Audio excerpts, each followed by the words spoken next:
Mais uma vez, bom dia a todos. Hoje nós vamos falar um pouco aqui na palavra de Deus. O tema é: a minha força é o Senhor, né? Não existe maior força do que Deus na nossa vida. Ele está no controle de tudo. A nossa vitória não depende da nossa força física, mas depende da nossa fé. Então, quando você for querer vencer alguma coisa pela sua força física, você não vai conseguir, tem que ser pela fé. Pela fé você consegue vencer qualquer coisa, como tantos homens aqui na palavra de Deus conseguiram vencer, né? E nesse mundo aqui, a semente mais forte que existe, a semente, é a palavra de Deus, né? É a mais poderosa que tem essa semente. Quando ela é lançada, ela brota, germina, e aí a pessoa não tem como mudar. Eu era uma pessoa do mundo aí, que eu era de um jeito, e depois, o dia que essa semente entrou no meu coração e brotou, aí muda tudo. Ela germina, cresce, aí não tem mais. Por isso que ela é muito poderosa, porque não é tudo nesse mundo, nada nesse mundo muda mais uma pessoa do que a semente lançada dentro do seu coração, que é a palavra de Deus, a semente de Deus. Amém? E para falar hoje sobre isso, nós vamos falar um pouco sobre o que da música que eu cantei, sobre Gideão, né? Gideão foi um homem usado por Deus, um homem simples. Poxa vida, eu sempre quis pegar essa água aí, viu? Hoje eu vou pegar ela aqui. Amém. Glória a Deus. Então nós vamos falar sobre Gideão. Mas antes eu quero dizer uma coisa assim, como é que é a nossa vida, como é que a gente passa o nosso dia a dia. Existem 3 pessoas, vamos dizer assim, 3 pessoas que ficam com a gente 24 horas por dia na nossa vida. Vamos tomar 3 pessoas. A primeira é Satanás. O que ele faz com a gente? Ele é o acusador, né? Então ele fica 24 horas por dia acusando a gente do nosso passado. Você fez isso, você não merece isso, porque você fez aquilo, fez isso, fez aquilo. Então ele fica 24 horas batendo na nossa cabeça, tudo que a gente fez, acusando os pecados que fizemos, né? Só que já fomos libertos porque Deus perdoou. Mas ele fica assim mesmo. Então, se a pessoa for fraca e ouvir o que Satanás fica acusando, ela acaba entrando em depressão, acha que não é digna de estar na igreja, não é digna de receber a palavra de Deus, e Satanás fica ali, ele fica acusando o passado, tudo que a gente vem do passado, ele fica lembrando. E a gente sabe que quando a pessoa ela é batizada, aquele velho homem morreu, nasceu um novo homem, mas ele faz questão de ficar. Então, a gente ficar esperto com isso, com Satanás ficando bombardeando nossa cabeça com o nosso passado e acusando a gente de tudo, tá? A segunda pessoa é a humanidade. Ela observa o homem, né? Ela observa a gente e fala: nossa, olha a roupa que ele está usando, nossa, não está gordo, olha o que ele está falando, olha o que ele está fazendo. Então, esse tipo é o presente, né? A humanidade é o presente, o Satanás é o passado, a humanidade é o presente. Então o homem fica o tempo todo aqui pondo coisa na nossa cabeça. E se você ligar para isso, você vai cair também em depressão e vai estar na mesma sintonia do que o homem fica te falando. Então é isso, a humanidade fica fazendo assim: você está assim, você está isso, você falou isso, você fez aquilo, a tua roupa está assim, tua roupa está assim, você está muito gordo, está muito magro. Então fica acusando a gente dessa forma. Então Satanás o passado, a humanidade o presente, e Deus, quem que Deus? Deus perdoa o passado, não se limita ao presente e nos vê no futuro, né? Então Deus elimina tudo isso que o Satanás faz, o que a humanidade faz, desde que você tome posse e queira, né, seguir os caminhos de Deus. Então o teu passado ele perdoa. Então se ele perdoa o teu passado, acabou. Satanás pode te acusar, você não vai ligar porque já foi perdoado. O teu presente, a humanidade fica até, você der bola ao que falarem de você, você também vai entrar numa depressão. Agora o teu futuro ele conhece, ele sabe o que vai ter lá na frente para você. Tanto é que, às vezes, é o caso que eu vou falar hoje de Gideão. Gideão era um homem simples, que falou: mas quem sou eu para merecer libertar Israel? Deus sabia o futuro dele, conhecia o futuro dele, né? Então essa palavra nós vamos falar sobre isso hoje, sobre Gideão, né? E o que o povo de Israel fazia para Deus enviar Gideão. Se vocês quiserem abrir no capítulo 6 de Juízes, né? Juízes 6, eu vou ler aqui um trecho que vai falar o que aconteceu, por que Deus enviou Gideão para aquele povo de Israel. O povo de Israel ele já era um pouco calejado já de cometer os pecados e Deus deixar o inimigo, Deus colocar o inimigo na mão deles, né? Deixar o inimigo atacar o povo. Mas assim mesmo eles sempre faziam as coisas erradas que Deus não concordava, e aí Deus tinha que mandar um juiz. Gideão, dessa passagem aqui de Gideão, Israel, ele ficou, é o menor tempo que o povo de Israel ficou nas mãos do inimigo. Foram 7 anos, né? Mas foram os piores 7 anos que Israel passou na mão do inimigo. Era um tempo aí que realmente Israel ficou muito, empobreceu muito na mão do inimigo. Eu vou começar a ler então aqui, capítulo 6, versículo 1 de Juízes. Diz assim: de novo os israelitas fizeram o que o Senhor reprova, e durante 7 anos ele os entregou nas mãos dos midianitas. Os midianitas dominaram Israel, por isso os israelitas fizeram para si esconderijo nas montanhas, nas cavernas e nas fortalezas. Veja bem, quando os midianitas atacavam Israel, eles fizeram cavernas, se escondiam nas cavernas. Aí os midianitas vinham e destruíam tudo. Então veja essa passagem que a maioria deles iam para as cavernas, tá? Sempre que os israelitas faziam as suas plantações, os midianitas, amalequitas e outros povos da região, a leste deles, os invadiam. Acampavam na terra e destruíam as plantações ao longo de todo o caminho, até Gaza. E não deixavam nada vivo em Israel, nem ovelhas, nem gado, nem jumentos, nada. Gozado que eles faziam isso, mas eles os levavam embora. Eles não levavam as coisas, as plantações, os animais embora. Eles tinham somente o prazer de destruir tudo, né? Então eles queriam mesmo ver o povo de Israel ali passando fome, necessidade, empobrecendo.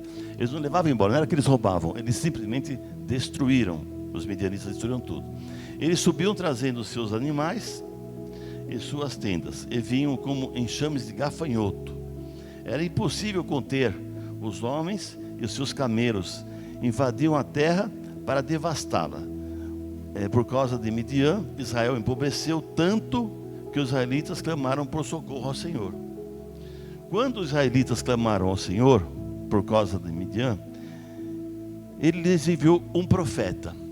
Aqui não fala qual que era o profeta, o nome do profeta, não fala, simplesmente um profeta. Como muitas vezes a gente recebe aqui profecias, né, de um profeta. Esse profeta também na época não era um profeta conhecido, e Deus enviou, como ele envia nas igrejas profeta para revelar para a gente, tá bom? É o mesmo tipo de profeta, tá? Que disse: assim diz o Senhor, o Deus de Israel: tirei vocês do Egito, da terra da escravidão. Eu os livrei do poder do Egito e das mãos de todos os seus opressores. Expulsei-os e dei a vocês a terra deles. E também disse a vocês: eu sou o Senhor, o seu Deus. Não adorem os deuses dos amorreus, em cuja terra vivem, mas vocês não me deram ouvidos. Né? Então, aí está.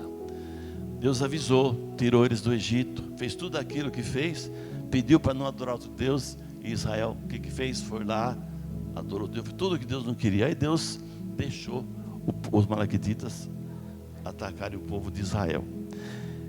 Não, veja bem, por que Deus deixa o inimigo atacar o povo? Porque Deus, ele não desiste do seu povo, tá? Às vezes ele fere, ele machuca, ele dá uma forma para o povo fazer o que fizeram aqui. Deixaram eles por 7 anos passando fome, sem comer nada, porque não tinha como. Toda vez que eles plantavam, eles sabiam a época, vinham lá e colhiam, destruíam tudo, e o povo ficava pobre e passava necessidade, né? Então, Deus às vezes aperta o povo para poder retomar o povo de volta. Imagine aqui se Deus não tivesse dado o povo de Israel na mão dos inimigos, o que ia acontecer? Estava até hoje do pecado. Então iam ficar naquela vida boa, esquecer de Deus, iam fazer tudo que Deus havia negado. Então Deus às vezes aperta a gente, ou de uma forma ou de outra, para que a gente nunca esqueça dele. E às vezes dói. Às vezes dói porque se a gente é muito rebelde, Deus vai apertando, até você: Deus, eu não aguento mais, me socorre. Aí você volta para ele de novo, entendeu? Então é isso que a gente tem que vigiar. Vigia sempre, porque às vezes a gente passa por algumas situações, a gente pensa que Deus abandonou. Não, Ele está tratando, Ele não quer perder você. Essa é a situação, Ele não quer te perder. Por isso que Ele faz isso. Para Ele clamar, para você clamar por Ele novamente, tá? Aí então, o que aconteceu? Depois que o povo passou por aquela situação, que estava realmente numa situação muito, muito ruim, o rei Israel totalmente pobre, sem comer, sem nada, o que Deus fez? Deus enviou, aqui ó, no 11 está assim: então o anjo do Senhor, presta bem atenção nesta passagem, não é um anjo que Ele enviou o anjo do Senhor, o anjo do Senhor, não um anjo. Então é muito importante isso, essa parte, tá? Ele enviou o anjo do Senhor. Então o anjo do Senhor veio e sentou-se sobre a grande árvore de Ofrá, que pertencia a Joás, né? Joás, que era o pai de Gideão, filho de Joás. Ele estava malhando o trigo no tanque onde prensava as uvas, para esconder dos midianitas. Então aqui fala, né? Aí ele enviou um anjo. O anjo chegou, encostou na árvore lá e ficou olhando para Gideão, malhando o trigo no lagar. O lagar, o que acontece com o lagar? O lagar é onde se malha as uvas, né? Não é lugar para malhar trigo. O lugar é um lugar muito pequeno, então era muito difícil você malhar o trigo. Mas Gideão foi no lagar e não na eira. O lugar de malhar o trigo é na eira, mas o Gideão ia no lagar. Por quê? Porque era uma estratégia que ele usava. Porque os midianitas, eles iam lá e destruíam tudo, né? Acabavam com tudo. Mas eles não iam lá no lagar, porque lá era lugar de uva, não era época de uva. Então ele usou a estratégia, ia lá, passava uma dificuldade para poder malhar aquele trigo naquele lugar apertado, muito ruim, mas estava lá. Esse eu acho que até foi um dos motivos que Deus escolheu Gideão. Enquanto o povo, lembra que eu falei que se escondia nas cavernas lá, quando vinham os midianitas? O Gideão o que fazia? Ele pegava aquele trigo e ia malhar no lugar onde os midianitas não iam, que era justamente o lagar, onde se tinha uva, né? Então, você vê que era uma pessoa que, não, apesar de tudo aquilo, era um mar de inimigo, que não dá nem para contar, tantos midianitas que tinha. Mas o que ele fez? Ele foi lá, usou estratégia, se escondeu ali no lagar e malhou o trigo para o sustento da tua família. Então, ele não era um homem covarde, nem medroso, como ele se achava. Ele se achava isso, mas não era, tá? Deus via que não era. Então hoje o Senhor apareceu a Gideão e lhe disse: o Senhor está com você, poderoso guerreiro. Poderoso guerreiro? Ele era um agricultor? Que poderoso guerreiro que é um agricultor? Nem Gideão não acreditou, porque ele falou: Senhor, eu poderoso guerreiro? Eu sou o menor da minha família, sou o mais humilde, não tenho nada para ser poderoso guerreiro. Por que o Senhor fala isso, né? Você vê como é que é a coisa. Deus, quando Ele escolhe as pessoas que a gente pensa que não, as mais humildes, né? Que pensa que não vai acontecer, é onde acontece. Aí tem um trecho que fala assim: Deus não escolhe os capacitados, Ele capacita os escolhidos, né? Então, muitas vezes a gente pensa que não é capacitado para uma coisa ou para outra coisa, mas se Deus te escolhe, Ele te capacita e você vai poder fazer tudo aquilo que você quer, desde que você ande nos caminhos do Senhor. Tudo isso é pela fé, né? Por tudo que você faz. Então ele chegou lá e falou para Gideão: Gideão, bravo guerreiro. Gideão respondeu: Senhor, você está conosco porque aconteceu tudo isso. Onde estão todas as suas maravilhas que nossos pais nos contam quando dizem: não foi o Senhor que nos tirou do Egito, mas agora o Senhor nos abandonou e nos entregou às mãos do Midian? O Senhor se voltou para ele e disse: com a tua força que você tem, vá libertar Israel das mãos de Midian. Não sou eu que estou te enviando? Deus fala. Você crê ou não crê em mim? Se eu estou te enviando, vá e faça aquilo, e deixa o resto por minha conta, né? Então é isso. Aí Deus pegou, escolheu Gideão. E então ele foi uma pessoa escolhida que não tinha capacidade, né? Agora, quando Deus fala que capacita, a gente também não pode se acomodar, tá? Não adianta você falar: Deus vai me capacitar para ficar sentado aqui esperando Ele me capacitar? Não, não é assim. Ele vai te dar os caminhos para você. Se você procurar o caminho para se capacitar para alguma coisa, Deus vai te dar estratégia, vai te mostrar os caminhos. É isso que Ele quer dizer aqui, tá? Então Ele vai capacitar, mas você também tem que fazer a tua parte, tá? Não adianta ficar esperando não, porque aquela velha história, né? Eu vou esperar cair do céu e vou ficar sentado aqui, Deus provê tudo, eu vou ficar esperando. Não, você tem que procurar fazer a sua parte. Você quer ser capacitado? Faça a sua parte, né? E é isso mesmo, Deus capacita, Ele capacita as pessoas que Ele escolhe.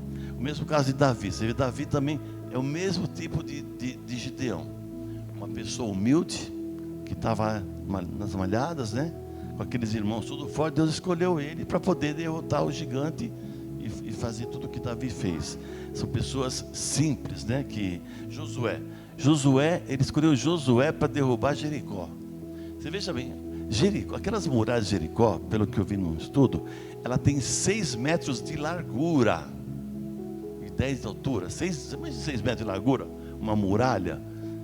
E Josué, mas Deus, eu vou derrubar aquela muralha tocando o chofar e marchando em volta? É pela fé, é pela fé. E Josué fez aquilo que Deus havia falado, da forma exata que ele pediu para fazer, como ele pediu para Gideão aqui, que nós vamos ver lá na frente. Ele fez exatamente como Deus pediu para fazer, e as muralhas foram para baixo, né? Então é mais ou menos isso. Então, a fé, se você quer ter sua vitória, o importante é a fé, né? Então quer dizer que a força vem de você. É o que ele falou, vai libertar Israel porque eu estou contigo, né? Não é eu que estou te mandando? Aí ele fala, eu sou o menor de minha família, tal, mas vai contigo, né? Ele fala, estarei com você e você não irá morrer. Ele falou assim para Gideão, você vai eliminar, eram 135 mil midianitas, era um exército que não tinha fim de armaduras, cavalos, tudo, né? E ele fala para Gideão assim, olha só, Gideão, você vai eliminar 135 mil problemas na sua vida, como se fosse um só. Entendeu? Porque o exército era 135 mil pessoas. Então ele fala, você é a mesma coisa. Esse Deus é o que eu falo sempre. O Deus de antigamente não mudou. O Deus de antigamente é o mesmo Deus de hoje. Por que ele livrou Gideão de 135 mil problemas, como se fosse um só? Não vai livrar a gente dos nossos problemas? É o mesmo Deus. Então segue o que Deus fala aqui para Gideão, que os seus problemas também são eliminados da mesma forma que eliminou lá com Gideão. É só pela fé. Crê como Gideão creu, né? Ainda Gideão teve um pouco de dúvida, né? E ele vai pedir umas provas para Deus, que se realmente é Ele mesmo a pessoa com quem deve ir. Então, mas a gente também pode pedir as provas para Deus, uns sinais, né? Aí Gideão então pede o primeiro sinal. Ele fala assim, Deus, não vai embora, que ele foi lá e preparou lá uma oferta, né? Trouxe um cabrito, pão e fermento, deu oferta. Ele falou para o anjo, não vai embora não, Senhor, não vai embora que eu vou preparar uma oferta para você e lhe trago aqui. Então ele foi lá, preparou um carneiro, um pão sem fermento, né? E entregou para o anjo. Aí o anjo pegou e falou, Gideão, coloca sobre essa pedra esse carneiro e esse fermento, né? E ele colocou, e aquilo foi consumido pela pedra, né? Pediu que colocara sobre a rocha, e com um toque de seu cajado, o fogo subiu da rocha e consumiu todo o alimento. Aí então Gideão, vendo aquilo lá, ele fala, eu vi o anjo do Senhor face a face, né? E disse-lhe o Senhor, não tenha medo, você não irá morrer. Amém? Então Gideão creu, né? Aí agora vou ler uma passaginha aqui do 24, vou ler um trecho aqui do 24, 6:24, que diz o que Gideão fez depois, né, disso, que ele viu que subiu o fogo da rocha e consumiu o cabrito e o pão sem fermento. Gideão construiu, porque até o pai de Gideão, ele adorava outros deuses, né? Então Gideão construiu ali um altar em honra ao Senhor. Ele deu esse nome, o Senhor é paz. Até hoje o altar está em Ofrá dos Abzeritas, é os nomes aqui, né? Naquela mesma noite, o Senhor lhe disse, essa palavra aqui, Abzerita, significa Jeová Shalom, tá? É o Deus da paz, o Senhor da paz. Naquela mesma noite o Senhor lhe disse, separe o segundo novilho do rebanho do seu pai, aquele que 7 anos de idade, despedace o altar de Baal, que pertence a seu pai, e corte o poste sagrado que está ao lado do altar. Então ele mandou separar essa ovelha, né, esse novilho, e cortar um poste. Tinha um poste lá que eles adoravam, né, um poste de Baal lá. Ele mandou o Gideão cortar aquele poste também. Depois faça o altar para o Senhor, o seu Deus, no topo desta elevação. Ofereça o segundo novilho em holocausto com a madeira do poste sagrado que você irá cortar. Então ele pegou o novilho, pegou o poste lá que eles adoravam e ofereceu tudo ao Senhor, né? O pessoal ficou bravo com ele lá. Assim Gideão chamou 10 dos seus servos, fez com que o Senhor ordenara. Mas com medo da sua família e dos homens da cidade, fez tudo de noite, para ninguém perceber. Então ele foi lá, quebrou o altar, como Deus havia pedido, fez tudo aquilo de noite para ninguém ver. E de manhã, quando os homens da cidade se levantaram, lá já estava demolido o altar do Baal, com o poste sagrado ao seu lado, cortado, e com o segundo novilho sacrificado no altar recém-construído. Perguntaram uns aos outros, quem foi que fez isso? Depois de investigar, concluíram que foi Gideão, filho de Joá. Os homens da cidade disseram a Joás, traga seu filho para fora. Ele deve morrer, pois derrubou o altar de Baal e quebrou o poste sagrado que ficava ao seu lado. Aí Joás falou para aquele pessoal, espera um pouquinho, vocês não adoram Baal? Não foi Gideão que quebrou tudo, o poste, pôs a adoração, fez tudo aquilo do altar de vocês? Foi ele que fez isso. Então, se Baal é teu Deus, por que Baal não fez nada com Gideão quando ele fez isso, né? Então fala para Baal castigar Gideão agora por ter feito aquilo. O pai já, porque sabia que, né, aquilo lá não ia dar nada. Aí o pessoal falou, é verdade. Então se qualquer coisa, então a gente vai falar para Baal tomar as providências e tomar conta. E aí ficou. Não aconteceu nada, Baal não fez nada, foi tudo aquilo quebrado e ficou daquele mesmo tempo, né? Enquanto isso acontecia na cidade, né? Gideão quebrando os altares, dando a Deus.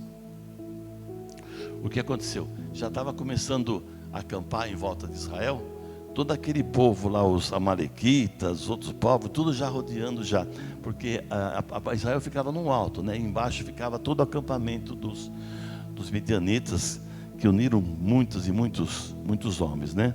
No vale de Jazerel. Então o Espírito do Senhor apoderou-se de Gideão. Ele, com um toque de trombeta, ele convocou todo o seu exército. Então, como já estava se preparando para atacar Israel, Gideão pegou, o anjo do Senhor se apoderou dele, e com um toque de trombeta ele reuniu todo o exército que tinha lá em Israel para poder combater aqueles homens que estavam lá. Aqueles exércitos todos, era muita gente, era infinitas as pessoas que tinham lá. Dizem que não era nem para contar. Falam que é que nem onde era no mar, era um mar de exército que tinha quando juntou todos eles lá, né? Então ele pega, toca a trombeta e começa a reunir todos os nomes, né? E na hora que reuniu todo mundo, mas antes disso, um pouco antes disso, Gideão ainda estava um pouco em dúvida, né? Se era ele mesmo que ia derrotar todos os midianitas. Então ele falou, Deus, posso pedir um sinal para mim? Se eu mesmo sou eu mesmo que vou libertar o povo de Israel? Aí ele pediu para Deus assim, Deus, se sou eu mesmo que vou libertar esse povo, eu queria pedir uma coisa para o Senhor. Eu vou pegar um chumaço de lã e vou colocar na eira, onde ele estava lá, na eira, né? Onde manava. Eu queria então que durante o orvalho da noite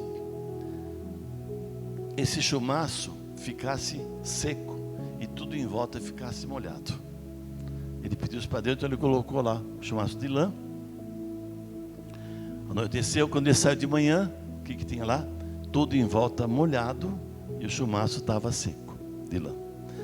Aí ele falou: nossa, Deus, eu sei que o Senhor fez, mas não fica bravo comigo não. Vou pedir mais uma coisa para o Senhor. Ele ainda estava em dúvida, né? Apesar de tudo, ele ainda estava em dúvida.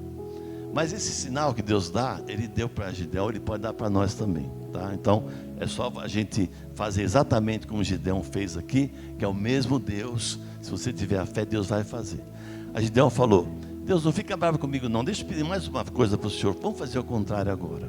Eu vou colocar novamente o chumaço de lã aqui, e no orvalho da noite, deixa o chumaço todo molhado e em volta tudo seco, né? E depois ao contrário. Então ele fez duas vezes, chumaço molhado, e depois no dia seguinte, em volta do molhado e o chumaço seco, mudou, né? A coisa. No dia seguinte estava da mesma forma, igual a outra vez. Primeira noite, o chumaço molhado e em volta seco. A segunda noite, o chumaço seco e em volta tudo molhado. Depois do molhado e tudo seco. Está ao contrário, né? Então isso aconteceu. Aí realmente ele viu que Deus era com ele mesmo, não tinha mais dúvida nenhuma. Aí ele começou a seguir tudo aquilo que Deus havia pedido para ele. Então, é o que eu falo. Vamos acreditar que é o mesmo Deus sempre, aquele mesmo Deus de hoje. Peça sinal para Deus. E uma coisa, muitas vezes a gente tem um sinal e não percebe. Não se atenta aos sinais que Deus entrega para a gente, né? De repente você pega um sinal, o sinal está na sua cara e a coisa não vem. É mesmo aquela história, sabe? Daquele homem com o barquinho, que estava se afogando, né? Que ele caiu numa enchente lá, começou a se afogar. Ele cria muito em Deus. Então o que ele falou? Ele estava naquela, se batendo na água, se afogando. Deus me socorre, Deus me socorre. E lá se afogando e pedindo para Deus socorrer ele. Aí então chega um homem com um barquinho, passa, vem, sobe aqui. Não, vai embora, Deus vai me socorrer. E mandou o barquinho embora, né? Não, então, Deus me socorre, Deus me socorre. Aí veio outro barquinho, o que foi? Está se afogando? Vem aqui, sobe aqui. Não, pode ir embora, Deus vai me socorrer. Tá bom. Aí o que aconteceu? O homem ele morreu afogado. Aí foi para o céu. Falou: Deus, eu pedi tanto para o Senhor me ajudar, para mim não morrer afogado. Ele falou: meu amigo, eu te mandei 2 barquinhos para você, e você não subiu nenhum dos 2. Então, entende? É o sinal que Deus dá. Então a gente tem que prestar atenção. Às vezes, Deus, faça isso para mim. Às vezes acontece uma situação e a gente não faz nada e fica esperando Deus fazer o quê? Cair do céu? Não vai cair do céu. Ele vai mostrar para você aqui o teu sinal, e você tem que ficar sempre atento no sinal que Deus manda, né? E Josué pediu esse tipo de, Gideão pediu esse tipo de sinal, e Deus pôs a lã lá, molhou num dia, no outro dia estava seco. Aí ele creu e começou então a tocar a trombeta e começou a juntar o exército dele, né?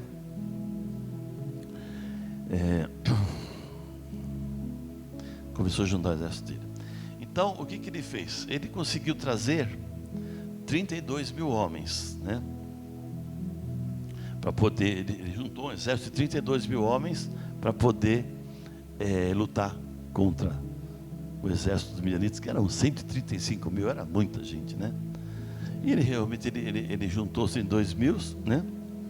E partiu para o acampamento. Aí Deus pegou, olhou aquilo, ele viu aqueles 32 mil homens lá, ele falou: Josué, Gideão, é muita gente. Faz o seguinte, fala para todos esses 32 mil homens aí, aquele que estiver com medo, que estiver totalmente, né, que não tem coragem de enfrentar os midianitas, que estiver tremendo de medo, peçam que voltem para suas casas e vão embora, né? Então, são covardes, né? Homens que não tinham fé e não criam naquilo que ia acontecer. Então, daqueles 32 mil homens, 22 mil foram embora. Eram os covardes, aqueles que tinham medo, estavam apavorados, medrosos e tal. 22 mil foram embora. Desses 22 mil que foram, sobraram 10 mil.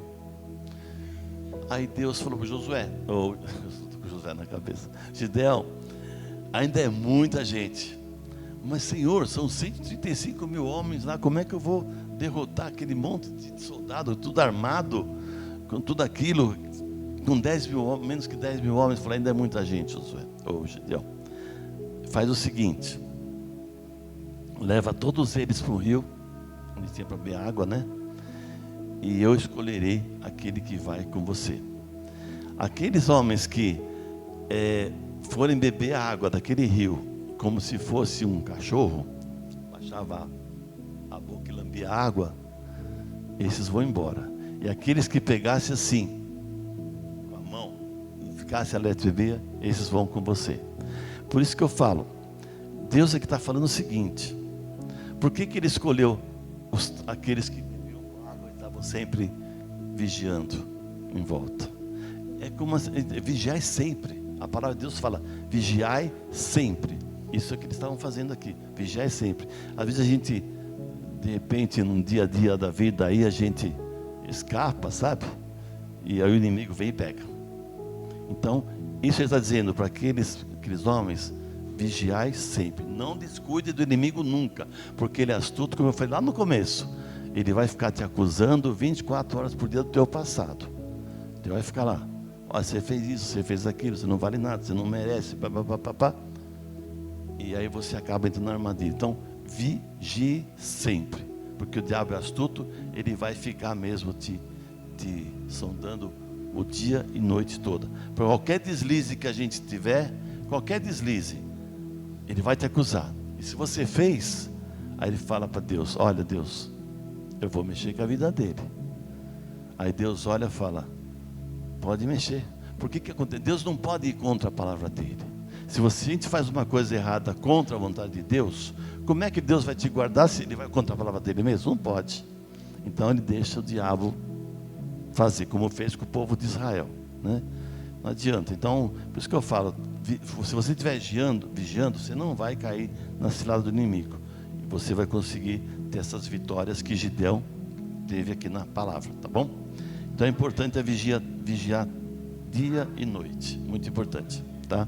Então quando você estiver caindo numa emboscada aí, ou caindo para um pecado, alguma coisa que não vai agradar a Deus, lembra de Gideão, ou não, volta para trás, porque o diabo vai aproveitar aquilo e vai te condenar, porque ele vai te acusar para Deus. Deus, olha, ele fez, vou tocar, e vou mexer nas finanças, na saúde, na família, em tudo, porque ele fez. Deus vai, poxa, eu não posso fazer nada, porque se eu fizer, eu vou estar indo contra a minha palavra. Faz. Aí quando você está naquele sufoco, Deus me perdoa, cai fora, aí perdoa. Aí Deus te liberta novamente. Quando você tiver isso do coração, não da boca para fora, tá? Quando você clamar a Deus como ele clamou aqui, aí Deus vai ouvir a nossa súplica, né? Então ele formou 32 mil homens de exército, 22 mil os medrosos, os covardes foram embora, e depois daqueles sobraram 10 mil, foram para o rio, e aqueles que beberam água assim, vigiando para não deixar o inimigo tomar conta, foram escolhidos. Desses 10 mil, sobrou 300, só 300. Aí Deus, o Gideão falou: meu Deus, como é que eu vou combater aquele exército com 135 mil pessoas, com 300 homens? Eu não tenho nem armas aqui, teu. Ele falou: a sua arma sou eu. Deus fala: a sua arma sou eu. Então, quando você estiver com Deus, você vai estar com a arma mais poderosa que existe nesse mundo. Não existe mais nada que isso. Então, Deus falou: a sua arma sou eu. Ele achava que não tinha nada, então, aí ele sossegou de novo e seguiu em frente, tá?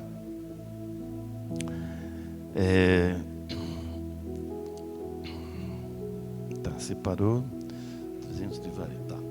Agora aqui, deixa eu ver uma coisinha aqui. Então o Gideão já estava com os 300 soldados dele separados, né? Para enfrentar 135 mil midianitas, que era um mar de gente que não dava nem para contar tanta gente que tinha lá. Aí Deus, ele pegou, né? Aí vamos continuar aqui então no capítulo 7, no versículo 7, está escrito, versículo 7 do capítulo 7. O Senhor disse a Gideão: com os 300 homens que lamberam a água, livrarei vocês e entregarei os medianitas nas tuas mãos. mande para casa todos os outros homens, Gideão. E Gideão mandou os israelitas para suas tendas, mas reteve os 300. E esses ficaram com as provisões e as trombetas dos que partiram. O acampamento de Midian havia abaixo deles um vale. Estavam num vale acampado lá embaixo, né? Naquela noite o Senhor disse a Gideão: levante-se e desça ao acampamento. Eu vou entregá-los nas suas mãos. Se você está com medo de atacá-los, desça ao acampamento com seu servo e ouça o que estiverem dizendo. Depois disso você terá coragem. Então Deus falou: você está ainda com receio de atacar esse exército? Desce lá no vale, que eu vou te mostrar uma coisa, e você vai ter a coragem de poder enfrentar esses 135 mil medianitas. Aí Gideão desceu. Então, com o seu servo, né, desceram lá. Aí os medianitas, os malaquititas e todos os outros povos que vinham de leste haviam instalado no vale. Eram numerosos como nuvens de gafanhotos, assim como não se pode contar as areias da praia, também não se podia contar os seus camelos. Olha o tamanho do exército que estava lá embaixo. Então Gideão chegou bem no momento em que o homem estava contando o seu sonho. O midianita estava contando, ele teve um sonho e estava contando lá para o amigo dele, né? E Gideão naquele momento chegou e escutou o sonho que falava assim: tive um sonho, dizia ele, um pão de cevada vinha rolando dentro do acampamento midianita e atingia a tenda com tanta força que tombou e se desmontou. Seu amigo respondeu: não pode ser outra coisa senão a espada de Gideão, filho de Joás, o israelita. Deus entregou os midianitas e todo o acampamento nas mãos dele. Então Gideão, quando desceu, escutou isso. E justamente essa conversa que eles estavam tendo foi o que fortaleceu Gideão, e teve a fé. Ele correu para os 300 dele e gritou lá: Deus vai entregar os midianitas em nossas mãos esta noite. Falou para os 300, né? Então o pessoal já começou a tomou posse disso. E eles tomaram posse disso. Escutou o sonho, né? Aí Deus deu o que ele fez. Então eles estavam. Esse povo midianita era um povo muito supersticioso. Eles eram supersticiosos.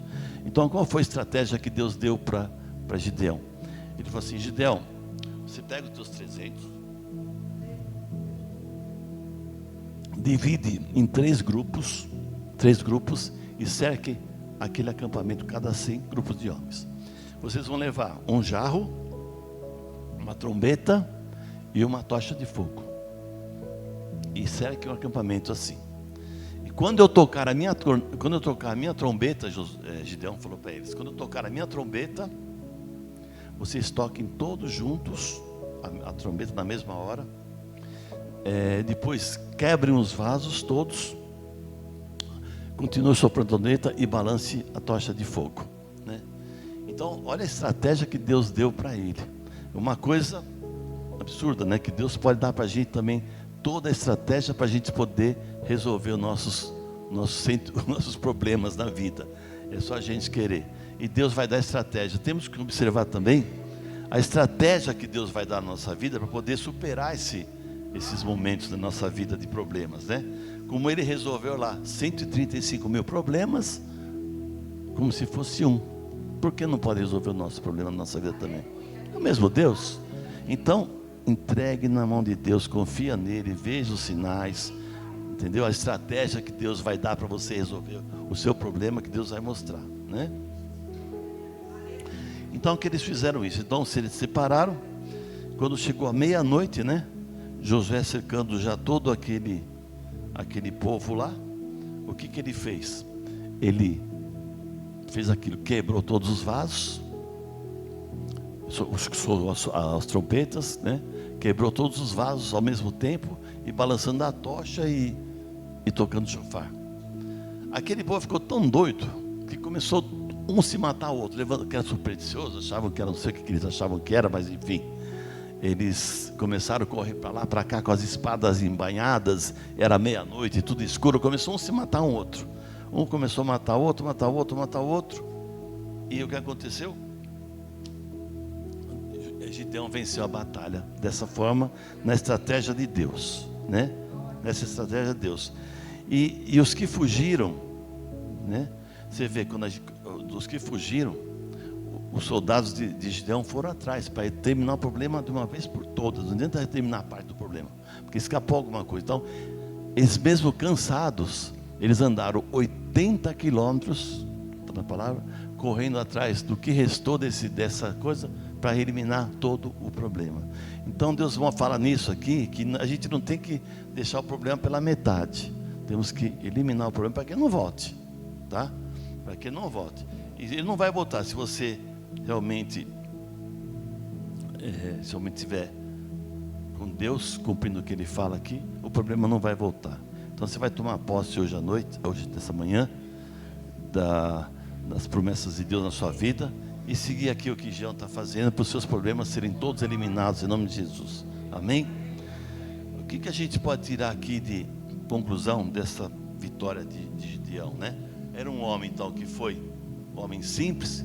Muita gente pensa, poxa, mas eu sou um simples homem, o que eu posso fazer? Eu não posso fazer nada, eu não tenho nada. Não pode ficar isso, ou deixando o diabo fazendo isso na tua cabeça, que você não é nada. Você é tudo. Ninguém é mais que ninguém perante a Deus. Somos todos iguais, independente de qualquer coisa, todos somos iguais perante a Deus. Então, Deus pode usar qualquer um, por mais simples que seja, é aquele que Deus capacita para ser usado no que Ele achar que deve ser usado. Tá bom? Então, vamos concluir então, por que Deus... Porque na verdade, o propósito de Deus nessa guerra, nessa batalha, não era vencer a batalha. Não era vencer a batalha. O propósito dessa guerra, que Deus preparou tudo aí, era mostrar para o povo que a vitória seria dele, tá? Ele não abre a glória dele para ninguém. Por que ia acontecer? Se tivesse os 32 mil lá, por que Deus tirou todo mundo? Porque se tivesse os 32 mil lá, eles iam combater os midianitas e ganhasse a luta, o que eles iam falar? Poxa, nós somos bons, hein? Ganhamos 135 mil, matamos 135 mil midianitas, nosso exército é demais, né? Aí, para quem quer ficar a glória? Para eles mesmos, né? Então Deus falou, porque o intuito na verdade não era a vitória dessa guerra, era mostrar para o povo que Deus ia preparar aquela vitória, porque Deus estava no controle. Deus ia usar aquele povo, 300 pessoas para derrubar 125 mil, por causa de Deus, não por causa dos 32 mil israelitas que tinha lá. Então esse foi o grande propósito dessa batalha, mostrar para o povo que quem estava no controle era Deus e não era o povo, tá? Porque então, tá. Eles venceram a guerra na dependência de Deus. Todas as batalhas na dependência de Deus é vitória certa. Isso é as conclusões de tudo isso, tá? Que a gente vai tomar para a nossa vida. Todas as batalhas na dependência de Deus é vitória certa, não tem como não ser. E tomar cuidado com as brechas para não cair novamente. Então, todas as batalhas na dependência de Deus. Tudo que você tiver amanhã, depois da manhã para resolver, faça tudo na dependência de Deus. Não faça pela sua força. Eu tive certas experiências na vida aí, eu estou um pouco mais de idade que vocês, eu já tive algumas experiências, né? Eu falei que uma vez eu fui gerente de um flat aí por 28 anos. Tinha 50 funcionários naquele flat. Era um flat de alto padrão na Alameda Campinas, então era muito problema com gente muito, sabe, influente. E às vezes aparecia problemas que a gente tinha que resolver. Isso é um testemunho meu que de repente pode ser usado quando vocês tiverem alguma dificuldade. Eu sempre tentei resolver com a minha força, sabe? Aí eu ia lá e tentava, e batia, e tentava, e vinha mais problema. Eu falei, meu Deus, como é que eu vou resolver isso? E tentava. Quando cai a minha ficha, que eu não tinha mais quando cai a minha ficha, eu falava assim. Aí eu me trancar no banheiro e ia falar com Deus. Deus, eu não consigo mais. Está nas tuas mãos, não vou descansar. E pronto. Vou dizer uma coisa, não dava meia hora, estava tudo resolvido. É inacreditável, a estratégia vinha, as coisas aconteciam e tudo se solucionava. Fiquei 28 anos lá. Acho que nunca um gerente de um hotel, de um flat, ficou 28 anos no mesmo lugar. Eu fiquei lá. Porque não é brincadeira, é gente mudando, era muitos artistas, senadores, era político, gente muito assim, você tem que cuidar de todo mundo, né? Então era tal negócio. A minha situação era assim, era um prédio luxuoso. Os funcionários que eu tinha lá eram pessoas humildes, né, que vinham de lugares humildes, e de repente até com 5 filhos, precisando de comida em casa. Eles entravam num apartamento daqueles e era joia, dólar, tudo jogado pelos cantos lá, e ninguém mexia em nada. Então isso o meu pessoal era assim. Então eu dou glória a Deus por isso, porque é muita responsabilidade, porque se some alguma coisa grande de valor lá dentro, vai cair no gerente direto. Então eu nunca tive isso, nenhuma ação trabalhista eu tive. Então foi uma grande bênção, Deus sempre cuidou, porque eu agia dessa forma.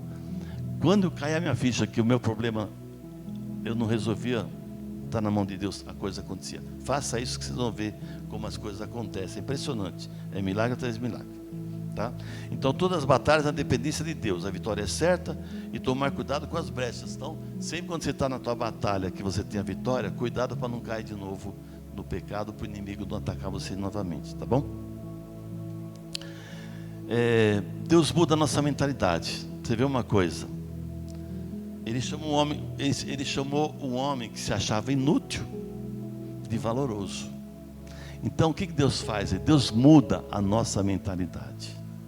Quando você toma posse que Deus está com você, Deus muda a tua mentalidade. E você que se achava um homem lá inútil, que não serviu para nada, Deus transformou a mentalidade e esse homem passou a ser valoroso. Tanto é que ele derrotou tudo e depois governou Israel, né? Então é isso, ele muda, nesse trecho ele muda a nossa mentalidade, como ele mudou aqui de Gideão, que de um homem que se achava inútil passou a ser um homem totalmente valoroso, né? Ele renovou a mente de Gideão, e ele renova a nossa mente também, né? Através da palavra. Então como ele renovou a mente de Gideão, que se achava que não podia nada, ele renova a nossa mente através da palavra. É aquilo que eu falei, nas mãos de Deus qualquer pessoa se torna uma arma para derrotar o inimigo, né? É aquilo que eu falei, Gideão achava que não tinha arma nenhuma, mas nas mãos de Deus nos tornamos uma arma poderosa para derrotar o inimigo e não deixar ele tocar na gente, nem na nossa família, nem saúde e finanças e nada, tá? Quando você tem Deus com você, então ele não pode tocar, né? A terra que Deus semeia, o inimigo não vai colher, tá? Então quando você está com Deus e você está semeando lá, eles não vão fazer como fizeram com Itaí, não pode tocar em você quando você está com Deus. A terra que ele semeia, o inimigo não pode pôr a mão, tá? Aquilo que eu falei, o exército saiu cansado, então eles perseguiram 80 quilômetros aquele povo que fugiu, para ter a vitória total, eliminar totalmente o problema da sua vida. E assim tem que ser. Começou com ele, não para na metade, vai até o fim e elimine o problema de uma vez por todas, tá bom? O medo às vezes impede nossa vitória. Devemos crer em Deus e controlar nossos medos. O medo é a pior coisa do crente, sabe? Aquele que tem medo, não tem vitória, né? Então nós temos sempre que estar sem medo nenhum de nada, porque aquele que crê em Deus, que sabe que Deus está guardando, não tem medo de nada na vida. Por pior que seja o problema, não vai ter medo, tá? Então Deus esteve, Deus está, estará contigo para sempre, tá bom? Essa é a conclusão da passagem de Gideão. É um exemplo que a gente tem que tomar, né, na nossa vida, dentro dos nossos problemas, tá? E que eu sei que vai cair hoje por terra em nome de Jesus, tá bom? Eu queria agora aproveitar em cima disso, pedir uma coisa. Pedir para a pastora Márcia, Ricardo, Rosa, Cidinha, né? Eu queria que eles orassem para vocês em cima desta palavra, tá bom? E quebrar todo esse medo, quebrar todos esses problemas na vida em cima desta palavra de Gideão. Todo aquele que tem problema hoje, alguma situação ruim para resolver na vida aí, essa semana, alguma coisa que está travada, peça hoje para Deus, como o Gideão pediu aqui, como aquele povo pediu, que Deus vai ouvir vocês, vai ser tocado e seus problemas vão cair por terra em nome de Jesus Cristo, todos eles, tá? Eu tenho certeza disso. Então eu queria pedir para os pastores orar para o pessoal aqui e derramar essa unção, Essa unção que Gideão recebeu, que é a mesma daquele tempo que vai receber hoje, tá? E acabar com todos os problemas de nossas vidas, em nome de Jesus. E eu vou fazer um louvor aqui enquanto eles vão orando, tá bom?